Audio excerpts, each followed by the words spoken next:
los esté bendiciendo a cada uno en esta mañana. Continúe bendiciendo porque por lo menos yo ya vengo bendecido desde antes de entrar y pretendo salir más bendecido, poder decir como el salmista, mi copa está rebosando.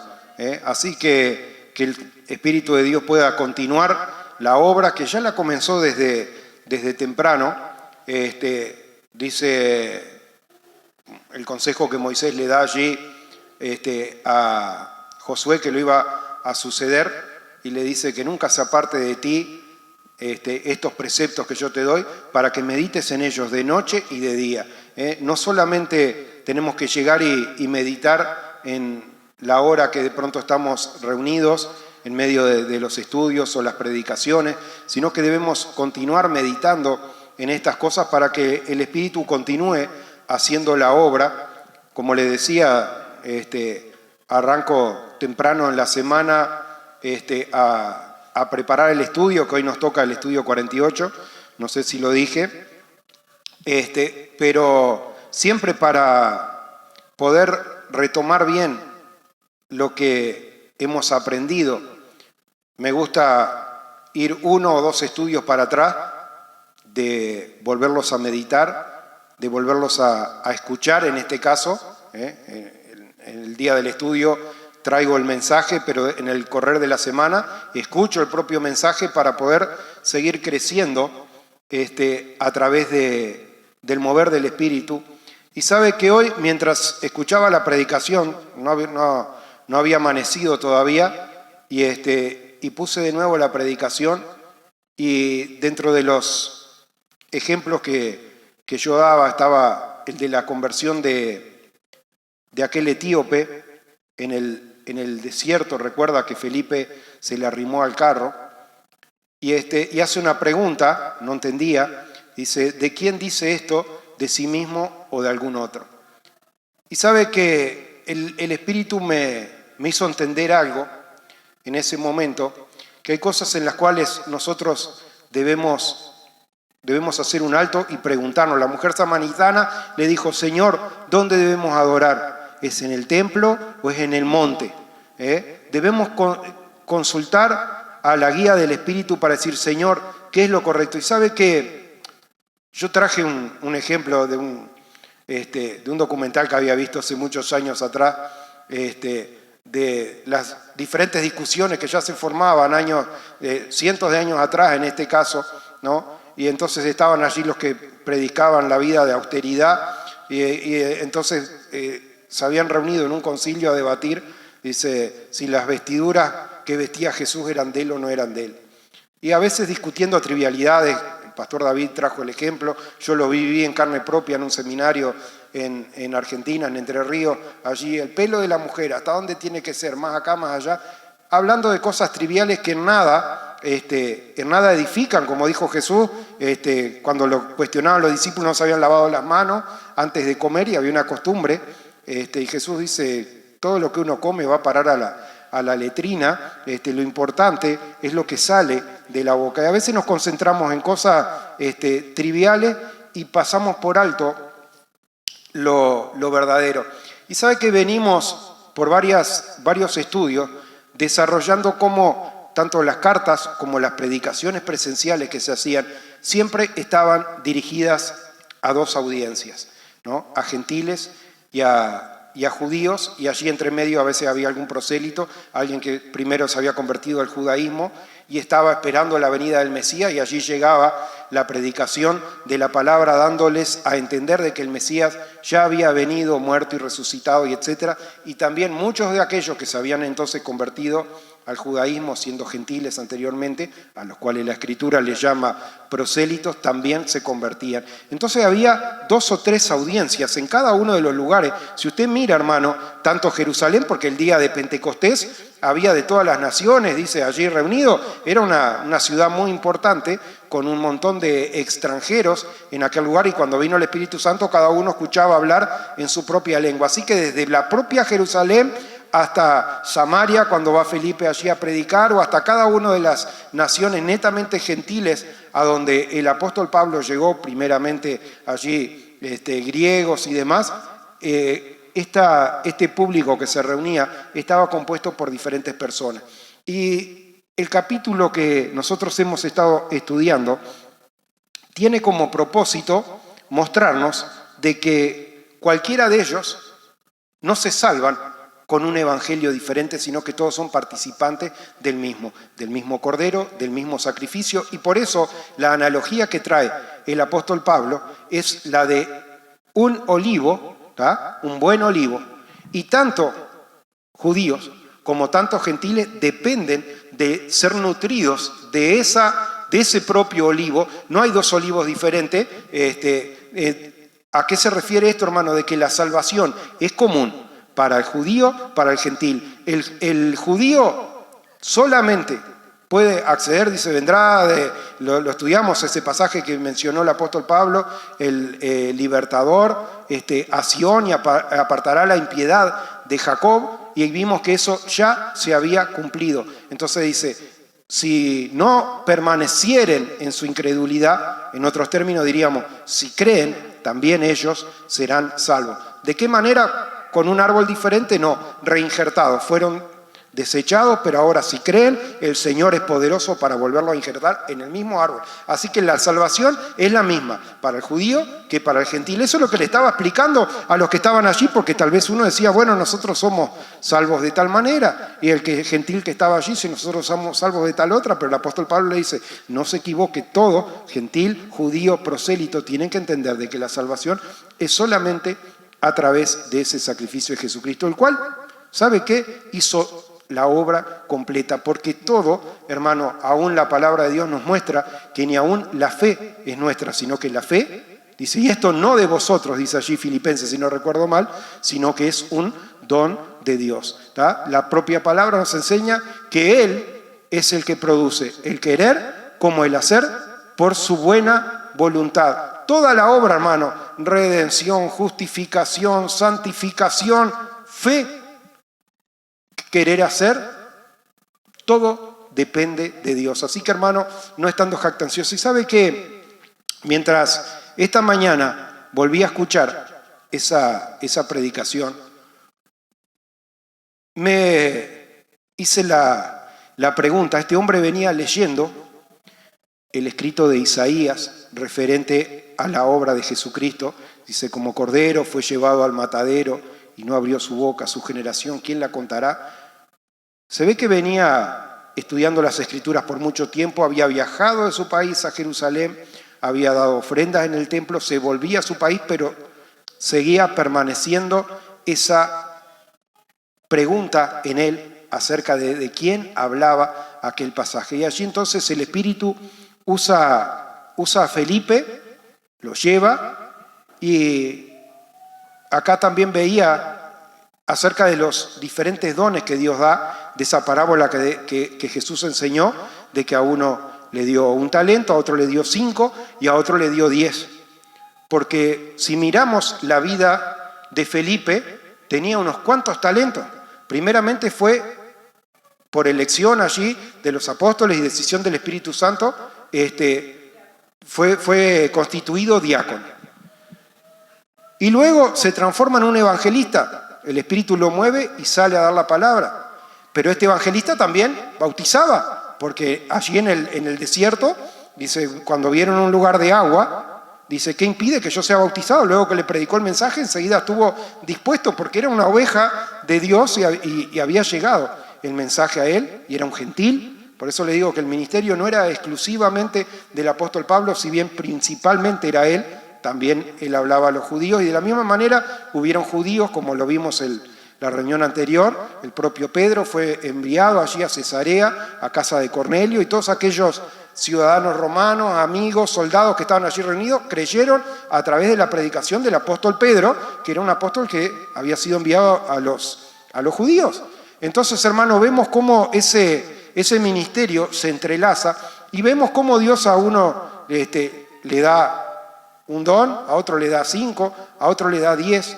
Y qué bueno, hermano, estar acompañado de un buen equipo, que Dios vaya allí moviendo y despertando esos talentos, que no queden enterrados.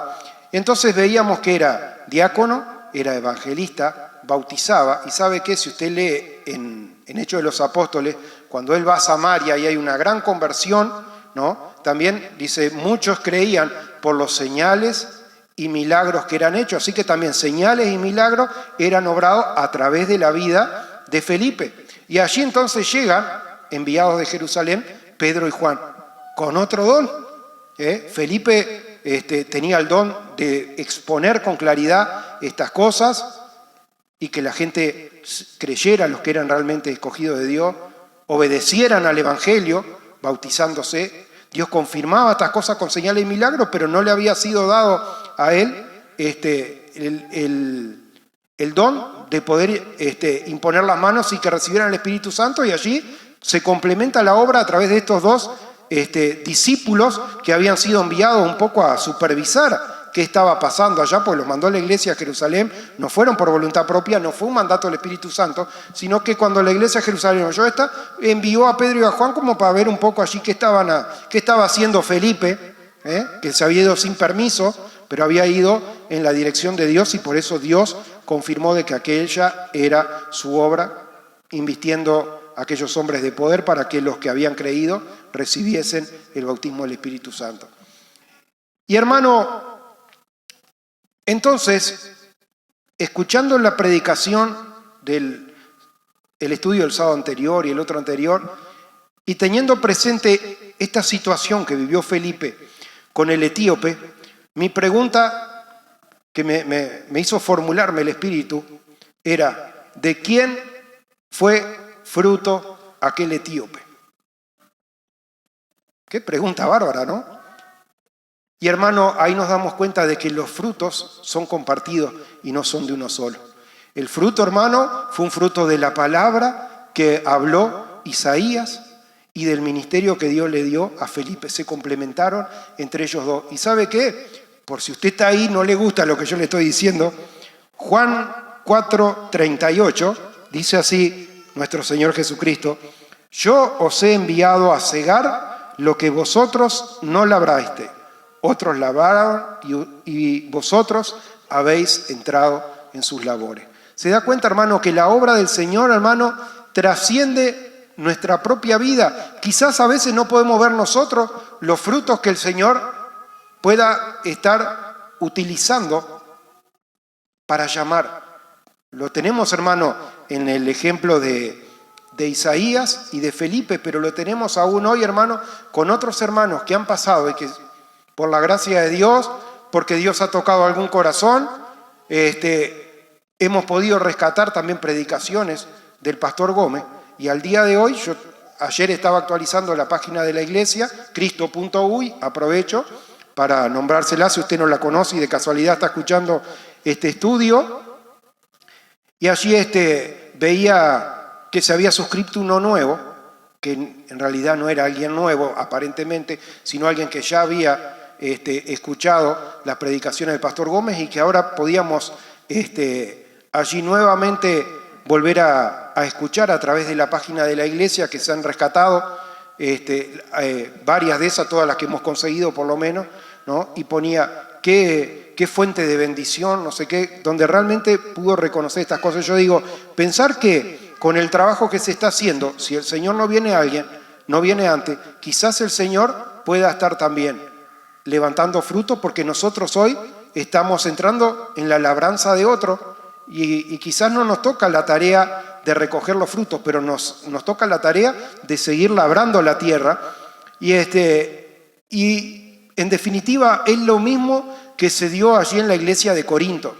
Recuerda que si usted estudia Hechos de los Apóstoles, el apóstol Pablo había ido a evangelizar, a donde la palabra aún no había sido predicada, se habían convertido, se habían formado iglesias, y gente que indirectamente había sido edificado por el apóstol Pablo, porque si usted estudia la escritura va a ver que Apolo vino de Alejandría, allí en Egipto, vino con un gran conocimiento, pero no había entendido las cosas del Espíritu todavía, y dos discípulos y compañeros de trabajo del apóstol Pablo, Priscila y Aquila, que eran justamente los que hospedaban la iglesia de Roma que estamos estudiando. Priscila y Aquila encuentran a este predicador que aún no había entendido todo el mensaje completo y le exponen más exactamente estas cosas. Cuando recibe estas cosas, él va a predicar a un lugar donde ya había estado el apóstol Pablo. Y se ve que era una persona muy idónea en cuanto a disertación. Y allí daba sus discursos y mucho, dice, qué lindo que predica, qué lindo que predica, como le dije, Apolos. Y allá había algún otro que dice, bueno, no, a mí en realidad me gusta más Cefas, que era Pedro. Y otro que se había convertido seguramente allí, dice, no, para mí no hay como la predicación del apóstol Pablo. 3 hombres con 3 dones diferentes que Dios estaban usando, pero todos eran hombres de Dios. Y allí viene el apóstol Pablo y le dicen, muchachos, no voten por mí, no voten por Apolo, no voten por Pedro, voten por nuestro Señor Jesucristo. La salvación es solamente de Él. Y nosotros solamente venimos a hacer una tarea, la de sembrar o la de cosechar. Dice, yo planté, Apolo regó. Hermano, ¿cuál es su tarea? Y es lo que nosotros debemos preguntarnos en este ministerio. ¿Cuál es nuestra tarea? Porque Isaías plantó y Felipe regó. Y el Señor trajo los frutos. Hermano, en nuestra vida debemos de la misma manera anhelar de ser instrumentos útiles en la mano del Señor y ver cómo el Señor va multiplicando esos dones. Porque el Señor subió a lo alto, pero nos dejó solos. Dice, no lo dejaré solo, le daré el Espíritu. Y si subiendo a lo alto, dejó cautiva la cautividad y dio dones a los hombres y mujeres, porque habla en plural ahí. Dio dones a los hombres y mujeres. Quiera Dios, hermano, quizás en otro momento, cuando uno era niño, pensaba como niño y hablaba como niño, uno hubiera dicho, bueno, que no vaya a venir me acuerdo cuando venía a Pesecha, a veces traía el hijo y tocaban mucho mejor la guitarra de lo que yo tocaba en aquella época. Y uno, claro, se sentía medio allí opacado por los demás. Pero ¿sabe qué? Cuando fui creciendo en estas cosas, yo tengo unas ganas que no le puedo decir de que venga alguien que toque mucho mejor que yo y que agarre y toque él. Porque Dios da dones de la manera que Él quiere y yo estoy esperando, hermano, de que Dios a su tiempo levante hombres y mujeres, uno para cantar, otro para traducir, otro para predicar, otro para hacer el mantenimiento de la página, porque nosotros, hermano, no estamos siempre, no vamos a estar siempre, nuestra tarea, hermano, no se pierde. Es lo que me sorprendía, como en el caso de Isaías, hermano, que plantó y allí vino Felipe y regó. La tarea a veces no es ver el fruto en el momento que uno plantó, que de la manera que uno espera, porque los planes de Dios, hermano, son mayores que los planes de los hombres. Pero lo importante es que cada uno en el puesto que Dios nos haya puesto, hagamos la tarea de plantar, de regar, de sembrar, de labrar. Y eso traducido, hermano, a lo que es la iglesia, anhelando servir en algo, ¿sí? ¿En qué puedo ser útil al ministerio del Señor? En oración, hermano, no por voluntad propia, no es para decir, yo voy a hacer tal cosa y voy a hacer tal otra. Señor, ¿cuál es? ¿No? Y que el Señor nos esté despertando. Pero allí, hermano, yo me gozaba porque no me dio el tiempo, arranqué todavía de madrugada y tenía que llegar en hora acá a la iglesia, pero recordaba que en el regreso, creo que del tercer viaje misionero del apóstol Pablo, se quedó en la casa de Felipe, dice, el cual tenía 7 hijas que eran profetisas, ¿no? Y yo digo, lo que habrá sido eso, hermano, lo que habrá sido eso, porque un hombre lleno de fe, una fe genuina, que había oído la voz directa de Jesucristo, como era el apóstol Pablo, reunido con Felipe, que también había escuchado el llamar del Espíritu Santo, con 7 hijas profetisas, hermano. Qué bueno, hermano, que en la casa del Señor podamos estar llenos de instrumentos útiles, hermano, y no de dones enterrados, sino que Dios pueda hacer multiplicar esos dones que Él ya nos dio y que alguno por ahí tiene escondido. Que el Señor lo bendiga.